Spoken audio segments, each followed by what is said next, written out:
What is a placenta? What is it doing? Why is it there? Why does it look like that? What's it for? How does it function? This is what we're going to be getting into in today's video. I'm going to be walking you through the anatomy and physiology of a placenta, and I'm going to give you a placenta tour. So let's get started. Hi, I'm Chaya, traditionally trained birth guardian, birth educator, and mother of 4 unassisted home-birthed children. Today, as I said, we're going to be talking all about the placenta, how it functions, and all this cool stuff. It's really a fascinating organ, and I think a lot of this is still kind of a mystery. As much as people are learning about placentas and birth education and all of this kind of stuff, like delayed cord clamping and all that kind of stuff, but they don't necessarily understand how it really works, why it looks so funky, and where the baby sort of fits in there and all of that. So that's kind of what we're getting into today. So first off, we're going to be talking about the basics, the anatomy and physiology of the placenta, the amnion, and the chorion. I knew there would probably be some words in here that you were not so familiar with. The placenta, we'll start with the placenta itself. The average size of the placenta is 22 centimeters in diameter. How much is that? About the size of my face. Right there, okay? Anyway, 22 centimeters in diameter and approximately 2 to 3 centimeters thick. That's at least the thickness is at its center because it does sort of taper off. It's a little bit like a pancake that's kind of thick and funky in the middle. Not funky, but thick in the middle. It is a temporary organ responsible for the exchange of oxygen, nutrients, and waste between mom and baby throughout the whole gestation and all of that until the placenta is detached from baby. The placenta produces hormones such as progesterone, estrogen, human chorionic gonadotropin.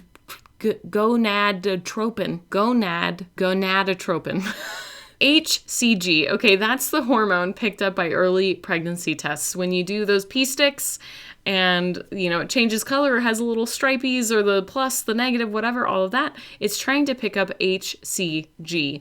And that happens after a certain point in the whole development of baby, of the fetus. And so that hormone will start to be produced. And that's what those tests are picking up. And that's also why you have to wait a little bit to give your body time to actually produce that hormone. And then the placenta produces several other hormones. I'm not going to try and list them all, but they collectively help sustain a healthy pregnancy. They do different things in mom's body and, fortifying baby's growth and all of that kind of stuff. They do many different things. And it's all around this general goal of trying to help sustain a healthy pregnancy.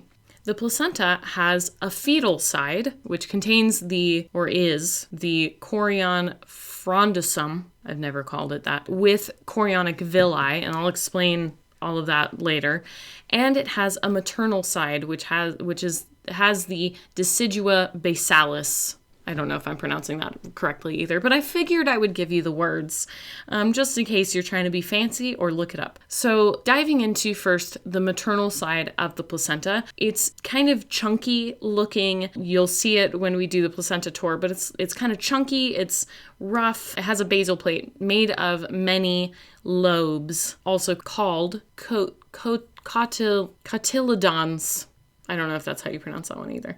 A lot of these words I am not familiar with because we just use normal terms for a lot of the traditional birth attendants and midwives and all of that. We just sort of call it what we see. It's lobes, it's the maternal side, it's the fetal side, blah, blah, blah. The maternal side also has the decidua basalis,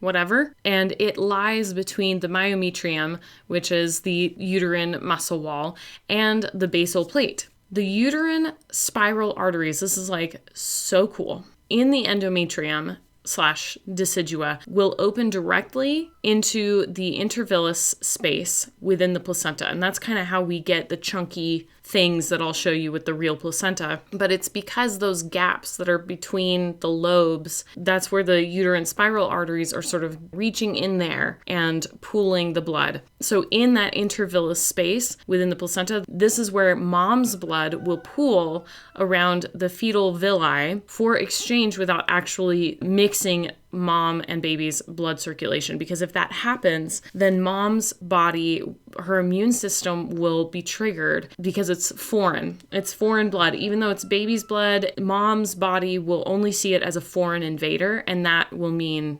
fatalities, basically. So it's very important that mom's blood does not mix with baby's blood and vice versa, because that would be the immune response. So the cleverness, the brilliance of God's design for this is that the placenta in this space where mom's blood and baby's blood does need to communicate, they create these imagine these as like big chunks rather than just fingers, but we've got these spaces. This is like baby's blood and all of that. And then we have mom's blood, her arteries that are like locking in there. And so her blood's pooling. And because of the tissue and the brilliance of the placenta itself, the blood and tissue and the whole gamut is going to be able to absorb the nutrients and the oxygen and all of that stuff from mom's blood without actually mixing everything up. And same with baby's blood, will be able to sort of dispel waste and do the exchange that they need to do together. So the fetal side of the placenta is made up of chorionic villi, which is what I just explained, the finger-like projections that fill with fetal capillaries, fetal blood, baby's blood, that branch from the stem of the villi. So the placenta, we've got two sides, okay? This is the side that's hanging on, that's clinging to mom and her uterus, and this is the side, this side is chilling with baby. So those finger-like projections filled with fetal capillaries that branch from the stem villi to the intervillous space. And this is where maternal blood pools and the bloods talk to each other without crossing the fence. The smooth, shiny side, which is the fetal side, is called the chorionic plate, and it's covered by a thin amnion membrane. Remember earlier I said the amnion and the chorion. Well, those together make up the membranes, the bag of waters. It's actually two layers, the amnion and the chorion. And fun fact, sometimes when women leak their waters, when they're going to be going into labor soon, they think that, oh my gosh, my bags have completely ruptured. But sometimes it's actually just the amnion and the chorion. There's a little tear with the chorion, and there's fluid between those two. And so it releases a little bit of fluid, and sometimes it literally just repairs itself, and then everything's carrying on just like normal, and it's totally fine. But it's fascinating. And I didn't know that was a thing. I thought it was one thick, layer until, midwifery school anyway. Anyway, smooth, shiny side, chorionic plate covered by the thin amnion membrane that lets us see the tree of life, which is like one of the coolest things. Again, I can't wait to show you with the actual placenta tour. But this is where you can see the tree of life, and the baby's umbilical vessels that supply the villi come from that branch. So it looks like a tree. Looks like tree roots. I mean, it's so cool. Or tree branches and all of that. And they come together to create the umbilical cord. And this is where we've got two arteries and one vessel. And so everything comes together into those two arteries and one vessel that goes into baby's umbilicus, which is their belly button, which is their, going into feed the whole baby as they're in the womb. And those two arteries and one vein, they're encased in what's called Wharton's jelly. It's tough and it's squishy, and I think it's made up of like collagen and things like that. It's definitely its own special thing, but it functions in a very fascinating way that's, again, super brilliant for the whole process here that we'll get into in a little bit. But Wharton's jelly, it's very protective. It holds everything together, and it's brilliant. Okay, moving on to the amnion, the thin innermost membrane layer housing the baby. So the amnion, think amniotic fluid. It's the little bubble, the little balloon hugging the baby and hanging on to all that amniotic fluid. It's made of different cells and collagen types, just like the chorion. And so moving on to the chorion is the thicker outermost membrane, and that interfaces with mom's uterus and is, what most people are familiar with, because that's what most people are seeing a lot of the time. And it also helps anchor the placenta. So where the placenta is attached to mom's uterine wall, at some point there's an edge, right? So the chorion is kind of part of that, helping to keep everything in place, kind of anchoring, kind of sticking it to mom's uterus, sticking it onto the wall, and, housing baby, the amnion, and the amniotic fluid and all of that. There are so many supplement brands out there these days, it can be difficult to decide on just one. So let me make it a little easier on you by suggesting We Heart Nutrition.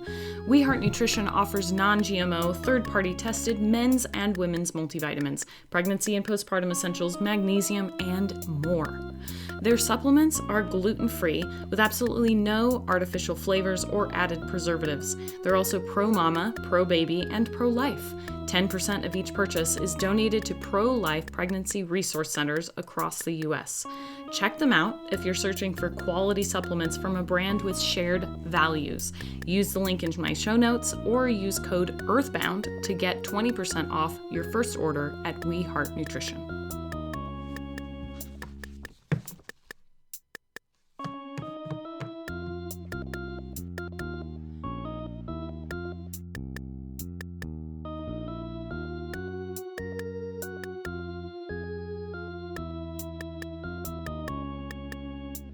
So, variations of normal are not necessarily dangerous in and of themselves, but they can be risky. They up the risk a little bit. So it's something to definitely be aware of, but it's not necessarily like if it's happening all on its own and nothing's been, we'll get into it, but if it's just sort of there, it's not dangerous in and of itself. So first variation of normal is what's called velamentous insertion. So that's when the cord attaches to the fetal membranes. Remember, that's the bag of waters. The umbilical cord is supposed to go directly into the placenta and branch out like this as the tree of life. But sometimes what will happen is that instead of going into the placenta, it'll sort of attach the cord, baby's cord will go woo, bink, onto the membranes, and then will spread out and be attached to the membranes and then go into the placenta, into the chorionic plate and all of that. So the danger here, and this happens it's been recorded in approximately 1% of pregnancies. So it's not like it's happening all the time, but it is something that I've seen happen. So the danger with this though, the concern with this is that it's the vessels themselves that we need to get to the placenta and need to be able to do their work in exchanging with mom's blood and all of that. They're exposed. Remember, the membranes, they'll rip, they'll break, and that can be dangerous. One of the concerns is that the vessels have attached in an area that's above the cervix, and so that's called vasa previa, and that can be sketchy because, baby needs to get through the cervix, right? The cervix is going to melt away, open up, and baby needs to go through that way. So if that's where the vessels are, then that can be concerning. Right? Another concern is that if you are somebody who loves to rupture membranes, artificial rupture of membranes, AROM, is when a practitioner will go in and break the bag of waters. If that's something that somebody's prone to do, which happens way too often, but that's a rant for another time, that's a concern. If that practitioner cannot guarantee that there is no velamentous insertion, they are risking artificially rupturing not just the membranes, but also rupturing those vessels. So it's not harmless to do AROM, to do artificial rupture of membranes. It's not harmless to just go in and break the bag of waters just for funsies or just for convenience or whatever, because if this is a possibility, this velamentous insertion is a possibility, that's a serious thing. So those are the concerns. The velamentous insertion itself is not dangerous, but it's the possibilities because those vessels are a little more exposed that is cause for concern. Next variation of normal is what's called marginal or eccentric umbilical attachment. So that's when the cord attaches. So typically you've got the placenta, and let's say this is the middle, and this is where the cord is attaching. This is where baby's umbilical cord is attaching. And what will happen with a marginal or eccentric umbilical insertion is that it'll be a little bit off. That's eccentric. And marginal is when it's all the way to the side. So the cord is attaching completely off to the side. So as you can see, remember I said that the middle of the placenta is thicker and the edges are a little bit thinner. Well, if the cord is here, then we've got a lot less surface area. We've got a lot less placental function available to the cord. And so this in itself is recorded in approximately 8% of pregnancies. The concern is basically that that location is a little bit less structurally sound, and that it doesn't guarantee, but it can strain the nutrient flow because of where it's at on the placenta. Another variation of normal is called bilobed placenta, and that is where there are two lobes of the placenta that have come together. It's very obvious. You can see that it's not like one big pancake. It's these two smaller pancakes, and they're connected by the membranes, and the cord can either be attached to one of those or directly in the middle. This is recorded in approximately 2 to 6% of pregnancies. And again, it's a similar concern as the marginal or eccentric umbilical attachment in that it can indicate that there might have been or might be restricted nutrient flow. Nothing can be done to change these facts, these situations, but it's good to have this information to know that maybe mom can focus really intentionally on nutrition, get as nutrient-dense food and all of that, get that in as much as possible. And then otherwise, it kind of just is what it is, and it's something to be aware of for all the different concerns that I already explained.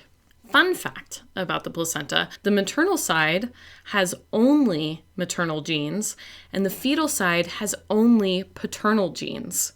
I knew this was kind of a thing, but I learned more about it as I was preparing these notes for you guys, and I had to share it, okay? So one of the genes that dads contribute are responsible for communicating to the mother's body to give more nutrients to the fetus during pregnancy. And the maternal version of that gene makes sure that not too much nutrition goes to the baby. So dad's genes ensure that the baby is big enough to survive, and mom's genes ensure that the baby is small enough to be born safely. I am so in awe of that because it's a fairly recent discovery in general, like in science. To me, it's just like, it's so poetic. It's so cool that dad's genes only are responsible for the baby's side of the placenta. His genes' jobs are to make sure that that baby is provided for and that it's protected and able to survive. It's so cool. I love seeing the roles of fatherhood and motherhood down to the last detail. It's so cool. And then mom, because of course she's not trying to take all of the nutrition or anything. She knows her own body the best, right? So her body is making sure that this baby is, yes, cared for, and they're sort of pushing and pulling and gently, tugging on each side to make sure it's balanced, right? So she's making sure that this baby is safe by making sure that the size and all of that is regulated, and she is still capable of birthing this baby. And I think that's amazing. The other part of that to me is that if dad's genes are less than healthy, which is a whole conversation, sperm health and all of that will be a whole other video someday. Dad's genes, if they're not functioning correctly, then the default will essentially be that this baby is smaller, less nutrients, that kind of thing. It's not a good situation. It's not the best situation for sure. But it's interesting to me that mom's default is, we got to get this baby out. Because if mom's default was to be giving the nutrients, right, then she could and dad's genes are dysfunctioning, then she could potentially grow too big of a baby, and then her own body isn't able to birth it and whatever that is. So it's fascinating to see that science is literally proving baby from a healthy pregnancy is never too big for mom's body. That's what this means. It's so cool because anyway, that's a whole other conversation. I could totally rant, but I just think it's really cool. And I think it's beautiful. When I first was reading this, I literally was tearing up because I just think the design is so brilliant, and the beautiful, beautiful harmony and poetry of a healthy mom and dad partnership. It comes all the way down to even the placenta, the function of the placenta, and how they work together to build this healthy baby. It's just so cool. I mean, I could talk about it forever, but it literally, I mean, it gives me goosebumps. I just think it's so freaking cool.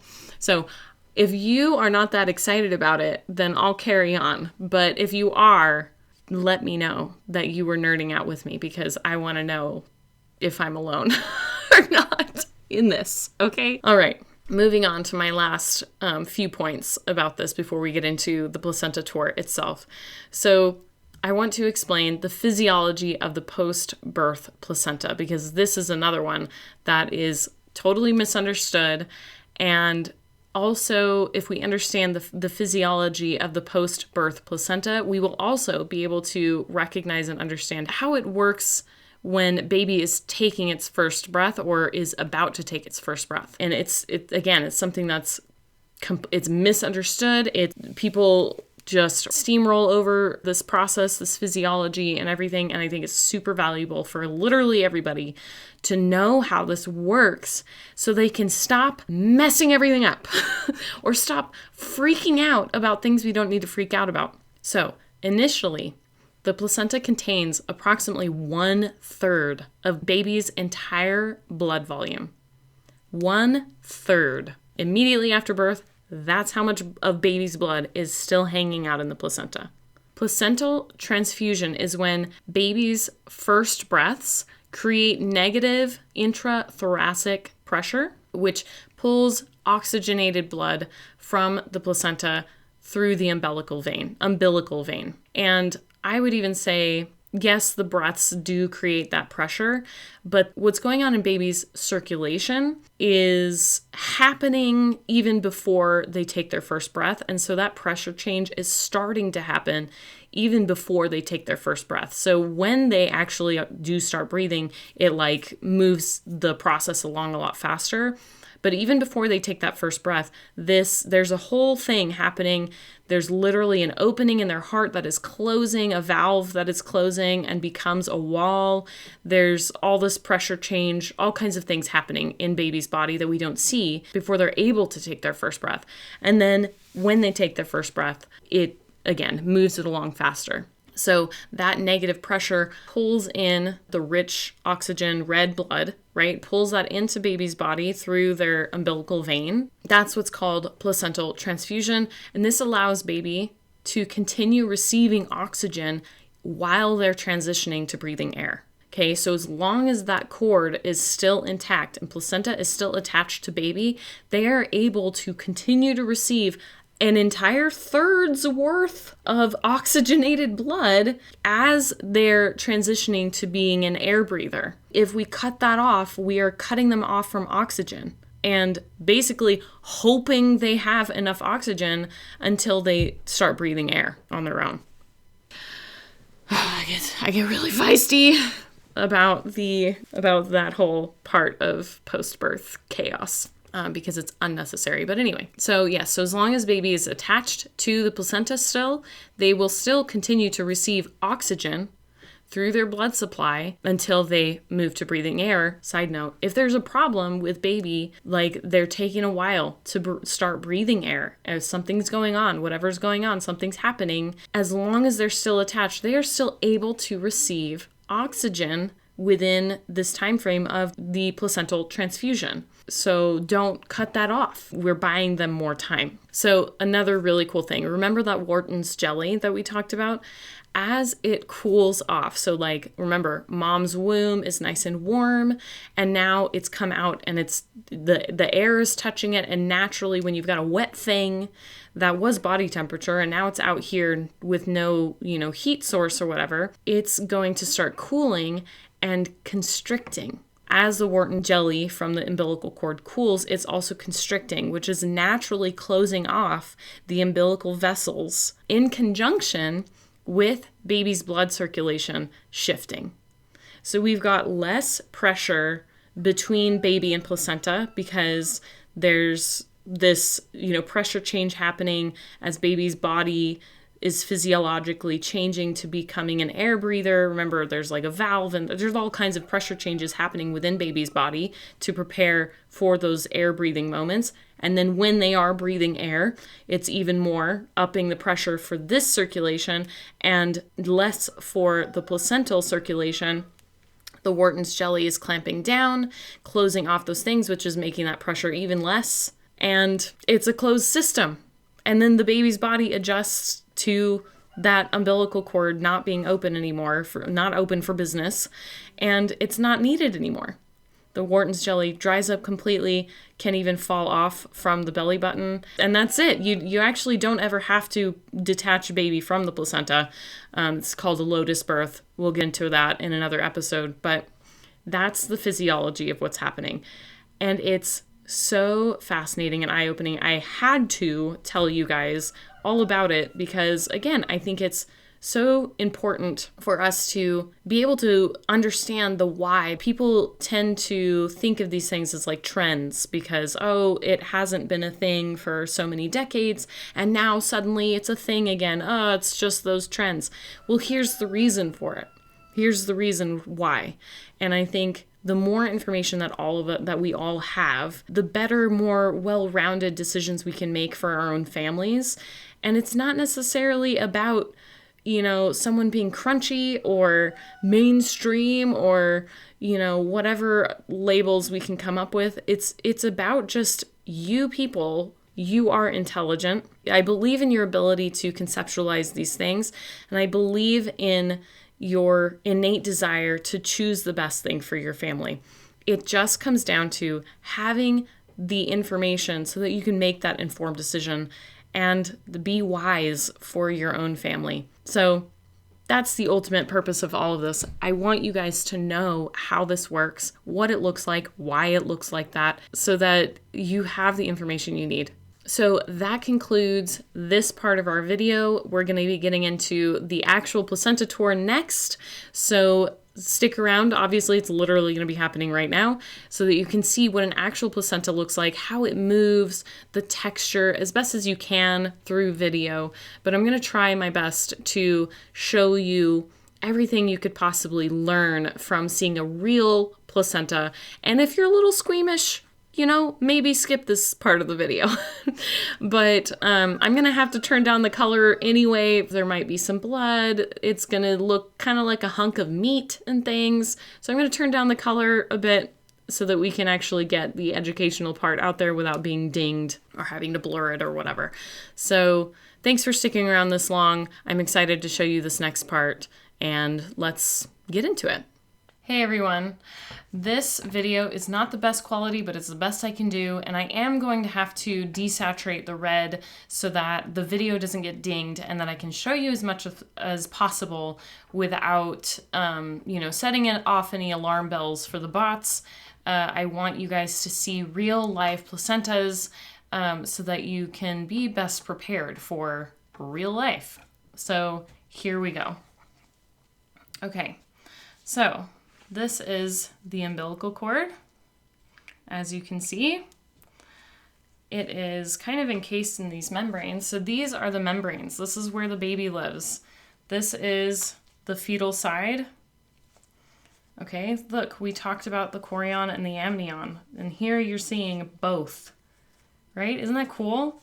So this one's the amnion, and as you can see, it's kind of wrapped around the umbilical cord here, because baby would have been on the inside of this. This is where baby would have been, in here, hanging out in here.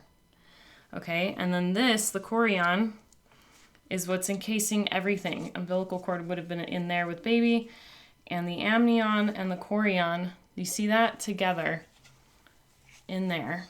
This is where baby lived during the entire pregnancy and during the birth until the membranes ruptured. Isn't that cool? It's so freaking badass. I'm sorry, I forgot to put my computer on Do Not Disturb, and now my hands are all bloody, so I can't anymore. So you might be hearing notifications. Amnion. So you see the umbilical cord. Notice that this is between, this is between the amnion and the chorion.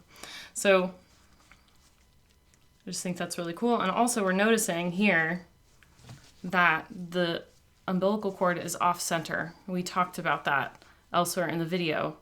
So this would be, since it's a little bit, it's not right on the edge as I thought initially. It's a couple of centimeters away from the edge. So this might actually be more of an eccentric insertion. I thought it was marginal, but it looks like it's eccentric. Center would have been around here. So we're a little bit off center, but we are about halfway, I think, from what center would have been from the edge. So cool, cool, cool. Okay, so this is, it's a little bit harder to see, but you can see the veins in there. Let me see if I can let this hit the light a little differently. You can see all the veins. This is where the umbilical cord is inserting itself. It's kind of hard to tell with all these membranes, nice thick membranes. But we have vessels going in, branching out, and it's, let's see, do that a little bit, see a little bit better. Hopefully you guys can see this. Hopefully it's good enough quality video. And there's lots of different colors here that you won't be able to see really. There's obviously red, but there's also like blues, and it's like it's like dark grays and blues in here. It's just really freaking cool. And I'm definitely a nerd, but this is, oh my gosh, gotta put it where the camera can actually see it. Hopefully the light playing off of this can show you well enough the veins. Look at that, how they're branching out. You can see it better if I put it down. Isn't that cool? So sometimes people want to collect cord blood or placenta blood for like different things, and midwives can, or doctors and nurses, whatever, they can take a syringe. Bloody hell, could not think of the word. They can take a syringe and take blood out, draw blood straight from these vessels. So this is the baby side. This is the fetal side, the chorionic plate. So we're going to flip over to mom's side. Remember that baby side, fetal side, is entirely dad's DNA, which is so cool. And this is mom's side. And this is much chunkier. It's much, can you see? I can like stick my finger between these lobes. So if a piece was missing, it would be really obvious because you kind of hold it how it would be on mom's uterus, right? Kind of flatten it out. You can see, you'd be able to see like a big chunk. Sometimes there are smaller chunks that are hard to miss, but it usually stands out pretty well. Some clots there. That's a clot. But otherwise, these lobes, look how deep this gets. Hopefully you can see how deep this gets. And it's so cool because that's where mom's blood is pooling. That's where her blood is pooling, and these lobes and everything is how baby's blood is getting to her blood. It's not actually mixing, but it's like using these deep fissures to travel and intermingle and like absorb into this tissue and then actually be circulated be brought into baby circulation and all of that. Excuse my rooster. Everything is interrupting, but we're just going to plow through. Gosh, how do I show this to you? Okay, I'm sorry, I'm not getting the angles right. Can you see? Look at that. Look how deep. All that good nourishment getting to baby. All of mom's blood. Nourished blood getting to baby. All right, and that's a real placenta. And look, again, my hands for size. This is I would say this is an average size placenta. Some of them get even bigger, about the size of this blood ring here. And some of them can be even smaller. But we wouldn't want them to be too much smaller than like something like this, because then that could possibly mean that babies, that there's potential lack of health there, lack of nutrient flow and all of that. And here's the umbilical cord again. And let's see, can I show you? No, it's already. So this is the cord, and you can kind of see how chunky it is in there. But it's already closed up. You can't see, oh my gosh, he's right outside the window. You can't see the vessels anymore because it's drained and cooled off quite a bit, so it's closed up. But this is Wharton's jelly. And it's so neat. And if I wanted to, if there was still enough blood in here that I needed to milk out of here for whatever reason, then theoretically I could. But there you have it. And this is a nice, good length of cord. Look at that. Good length. Gives mom lots of bungee to work with to get baby out. And there you have it. The rest is explained in the rest of the video. But I just wanted you to see, because you're smart, you're capable, you're an intelligent, adult, mature human being. And I think we need to stop with all the stuffed animal education tools, and where we can use the real thing and prepare people for real life. That's what I'm kind of all about. And so I was really grateful for the opportunity to borrow this placenta for your sake, for your education. Look at that, how cool. And I hope that this was really informative and educational. Gosh, look how much thinner. See the difference there? This is the amnion again. So much thinner than the chorion. So cool. All right, everybody. Thanks for sticking with me. Thanks for sticking around. Again, I hope you learned a lot, and we'll get back to the rest of our video. All right, guys, I hope you enjoyed this video. I hope you learned a lot. Ultimately, this is all about education, empowerment, and really taking radical responsibility for your birth, your family, and all the life around it. Feel free to share your input in the comments below. Try to keep things civilized. Remember, we can only do our best with the tools that we have. Remember to click like, subscribe, and I will see you in the next video. You strike me as an intelligent, inquisitive do-it-yourselfer who wants to learn more about natural birth. Did you know that I have a birth course? In Birth Rhythms, I teach you all about physiological pregnancy, birth, and postpartum, like what's happening, how to naturally support it. I teach you the innately spiritual aspects of the childbearing year, what you may want to consider, like testing, variations of normal, supplies, etc., how to support your partnership as you and your husband both enter parenthood.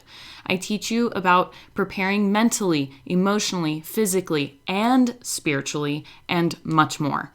This is for you, the sovereign family who knows that birth is divinely designed, that you are responsible for your family, and that you are the ultimate authority over your family, given to you by God and no one else. Become a member and get the course at earthboundparenting.org.